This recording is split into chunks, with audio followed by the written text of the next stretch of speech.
महाराज. आज तारखेप्रमाणे तुमची जयंती. वर्षभर कोणी ना कोणी काही ना काही तक्रार घेऊन तुमच्याकडे येतच असेल ना. तुम्ही पुन्हा जन्माला यावं म्हणून साकडं घालतच असेल ना.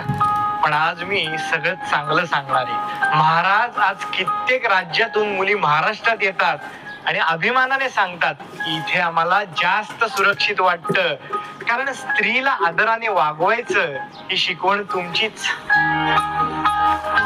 महाराज, आज कित्येक मराठी मुलं नवीन नवीन व्यवसाय करतायत, कारण स्वतःचं राज्य उभं करायचं ही शिकवण तुमचीच.